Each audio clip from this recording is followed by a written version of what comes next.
Democratic darling Alexandria Ocasio-Cortez has no problem touting her free-for-all socialist agenda to liberal outlets. But when Ben Shapiro offered her $10,000 to debate, she accused him of catcalling and refused. So what's her excuse now that conservative women are challenging her to the debate? Let's ask them. We have Kaya Jones, sits on the National Diversity Coalition for Trump, along with Turning Point USA Communications Director Candace Owens, and the conservative millennial CRTV host Allie Beth Stuckey. All of you have challenged her to a debate. I've been reading all of your tweets. She has not, I don't think, responded. I want to go around the square here and ask. And Candace, I'll start with you, because you were offering her $100,000 to a charity of her choice, thanks to people who have contributed to Turning Point USA. Did you ever hear from her? I did not hear from her, and this is not the first time that she's declined to debate me. She ignored a TV station which came forward and said that they would actually sponsor a conversation between the two of us. And I think that this indicates that she doesn't understand the platform upon which she stands for. It would make sense for her to want to come forward and defend her ideas, but of course her ideas do not make sense beyond on the paper, the utopian concepts that she preaches. So it's unfortunate, but I'm not surprised whatsoever. Yeah, she put herself in this ring. I thought maybe she's young, maybe she's not ready for a debate, but she did run for office and she was elected, so we need to hear her thoughts. Kaya, I know you asked her to debate her. You put on Twitter, can I please debate you? Did you ever hear from her? Not a penny, not a word. And you know, I want her to debate at Politicon. You know, Politicon is going to be an open platform, very non-biased. So I was hoping that she would have responded, but nothing. Why do you think she didn't? I think she's scared to debate. I think that's the thing. The socialistic platform of the regime that she's thinking to bring into the American platform is just, I don't think she knows what she really is going to debate about. I think she's confused even. You know, some of the things she has said, she's not even sure about Nancy Pelosi, which is part of her team. Allie Beth, you did that mock video over and you were hit for it. Why don't you think she's responding to you?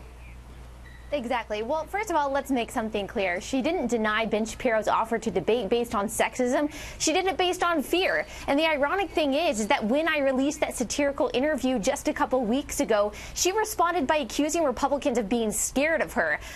While considering that she has ignored or denied all requests from conservative men and women to have a conversation about the pros and cons of socialism, I would say that it's not us that is scared of her. It is she that is scared of us.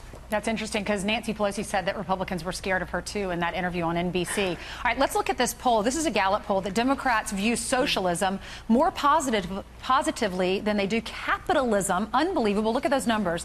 57% of the Democrats that were polled, they said they liked socialism. 47% said they liked capitalism. Those numbers have changed. In 2016, more Dems liked the idea of capitalism than socialism. It's changed by 9 points. Why this change? Is it because of people like Alexandria Ocasio-Cortez? I'll start with you, Candace. I actually think it's because of the Democrats and their aggressive rhetoric in response to Trump winning the presidential election. They're going to have to contend with this. The more moderate Democrats, which I think is what Nancy Pelosi and Maxine Waters actually are, have been using aggressive rhetoric, accusing everybody of sexism and of racism. And what has been born of this aggressive rhetoric is this extreme left platform which wants to create a utopian society, society which believes that money can grow on trees, which of course we know it can't. Socialism has killed 100 million people in the last 100 years. Yeah, do they not know what it's like to live in obviously they don't know what it's like to live in a socialist country, but we've had so many guests on, Kaya, that have told us what it's like, that these dictators kill their relatives. Do they just not know the correct definition? You have Paul Krugman in the New York Times. He wrote this on Twitter. A funny thing happens when you demonize universal health care, nutritional aid, and unemployment benefits as socialism. Lots of people decide socialism is okay. Why do they think socialism is okay?